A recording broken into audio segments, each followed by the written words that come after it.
8 months ago, I moved to the UK for school, a new country, new chapter, and a new setup. My initial workspace was just a chair, my laptop, and a table.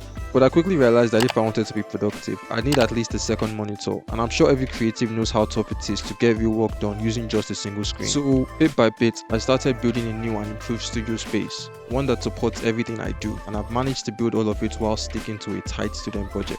So today, I'll be giving you a full walkthrough of my setup, and hopefully you find it helpful if you're thinking about building or upgrading yours without breaking the bank. I'll reveal the total cost later in the video, and I've also left links in the description for anything you might want to check out.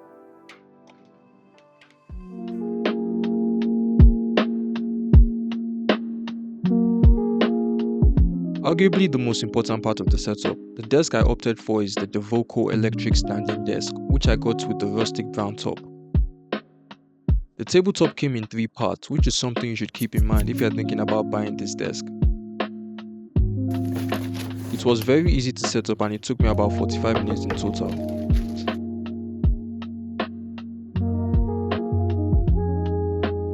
As mentioned earlier, this desk is also a standing desk, and it's honestly one of those things you don't think you need until you actually get it. But moving forward, I don't think I'll be reverting to a regular desk anytime soon. If I'm being honest, I don't really use the desk as much as I should, but knowing I have the option to stand if I want to is good to have. I got the 120 by 60 cm size because any larger than that and my desk is competing for space with my bed, and I think the size of the table conveniently supports my needs for now. The desk comes with a monitor riser, which was a major factor in choosing a desk for me, and given the price I paid for it, it was a no-brainer. The riser is pretty sturdy and has no problems accommodating a monitor, as well as some other things you might want to put on it. Next up, we have my desk mat. The table has somewhat of a polished finish, so I had to get a desk mat as soon as possible. I went for this gaming mat, which I got for about $10 on Amazon.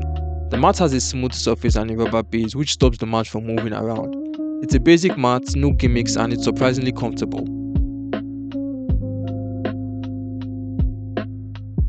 So the main screen which I use and edit on is this Kuri gaming monitor, and at this price point you can't get anything better than this. It's a 24-inch 1080p matte display with a refresh rate of 165Hz and an IPS panel. Not to get too techy, but that just means that the colors are more accurate and makes it better for video or photo editing. The colors look very great straight out of the box, but I did have to adjust the brightness a bit. I went with a 1080p monitor, 1 for the price and 2 because I don't think it makes a huge difference, especially on this screen size. Although it's advertised as a gaming monitor, I would also highly recommend this monitor if you're on a budget. If you're a serious gamer and every millisecond counts for you, I'd opt for something with a higher refresh rate.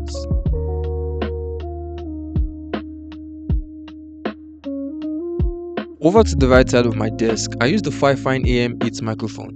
I got it with the boom arm included, but you can get the mic alone for a cheaper price. In case you're wondering what the mic sounds like, it's what I've been using to record this entire video, and after watching close to 50 comparison videos, this is the mic I decided on. It has both USB-C and XLR ports, which means you can also upgrade your mic setup and connect it with an audio interface for a slightly better sound quality. When connected with USB-C, the mic does have RGB lighting enabled, and although I personally don't think RGB should be on everything, it works fine for this mic, I guess, and it's just a nice thing to have. Speaking of lighting, behind my monitor I have these light bars for ambient lights, which some friends got for me as a gift. Shout out to my guys. They aren't really the brightest, but I guess they work. I might probably upgrade to something a bit brighter or get some LED strips. Also, I didn't get a light bar because I didn't want to add any more cables to my setup. But if you use a light bar, let me know if you have any recommendations in the comments.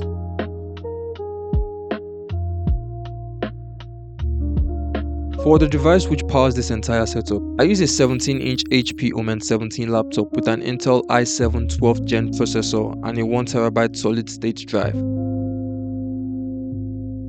1TB worth of storage is decent, but I have an extra 2GB worth of cloud storage where I store all my videos, although I really need to get an external drive. The laptop came with an RTX 3060 graphics card with dedicated 6GB of RAM, which you can upgrade. I've had this laptop for nearly 2 years now, and honestly I haven't had much issues with it, both with school and editing my videos, but I would definitely upgrade to something more powerful when I start editing higher quality footage. But since I still film with my iPhone for now, it handles 4K footage seamlessly. The The keyboard I use is this RGB Claim Chroma wireless keyboard in black. I went for it due to it being wireless and it is relatively silent compared to other cheap keyboards. Over to the right is my mouse, which is this Infix Bluetooth mouse. I've also had it for close to 2 years and I've had zero issues with it so far. It's also really comfortable, and if you're like me and hate clicking sound, I'd highly recommend this mouse. So for my audio, I actually use a couple of products from Soundcore, and that brings us to today's video sponsor, Soundcore. Just kidding, it's not sponsored, but I mean Soundcore, if you're watching, hit me up. First up, we have the Anker Soundcore Mini, a small but surprisingly powerful Bluetooth speaker I picked up on Amazon for about $30. I've had it for close to 2 years now, quality still holds up. I don't use it to edit videos because there is a couple milliseconds of latency when connected via Bluetooth, but there are no issues when connected via an aux cable. For my earbuds, I use the Soundcore P30i.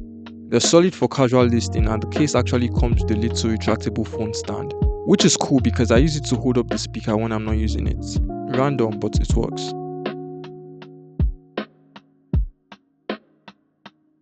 Okay, so for my cable management, I basically use these cable management strips that came with the table. It came with 2, so I just stuck these 2 on here. And for the rest of the cables, I use these double-sided squares that came with the acoustic panels. Since I didn't want to damage the wall, I didn't use the double-sided squares on the wall. So I decided to use the double-sided squares for my cable management. And the double-sided squares are what actually hold up this extension. So I put 3 of those double-sided squares at the back of the extension, and it's pretty sturdy. And over to this side, those double-sided squares also hold up my charging box, which is quite huge. And I place it here so it can move up and down with the table like this. So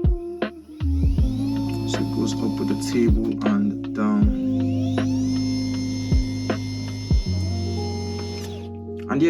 And over here I have this joint. I basically used one of those double-sided squares and connected it to this strip that came with my Fi-Fi mic. So that's the joint where most of my cables intersect, and it's held up so far. So that's what my cable management looks like. For the backdrop, I use these generic acoustic foam panels, which I also got from Amazon. They serve no functional value whatsoever, it's purely for vibes and aesthetics. Plus, it makes a good background for my videos on Instagram. One thing that brings a bit of life to the setup are these fake plants, which I got from the pound store. I was a bit skeptical at first, but they add more color to the setup and would most likely upgrade these in the future. Another feature on my desk is this pen holder. I also got this from the pound store and does a really good job of holding my stationery. Alright, so that's pretty much it for my setup, and as promised earlier, here's the total cost breakdown. Altogether, the entire setup comes in at around $1,500. But if you take out the cost of the laptop, everything else adds up to just about $500, which is super budget friendly, especially if you've watched other setup videos out there. And this is really just the foundation. I'll definitely be upgrading over time, maybe adding a laptop stand, a light bar, better speakers, or even some extra planter lighting just to add a bit more flair to the setup. But for now, this is what I'm working with, and honestly, I'm happy with it. Hope you guys enjoyed this video. If you found it helpful or inspiring in any way, don't forget to hit that like button. It really helps out with the algorithm. And of course, subscribe if you haven't already, and tap the bell notification so you don't miss any future uploads. And with that being said, thank you for watching, and I'll see you on the next one.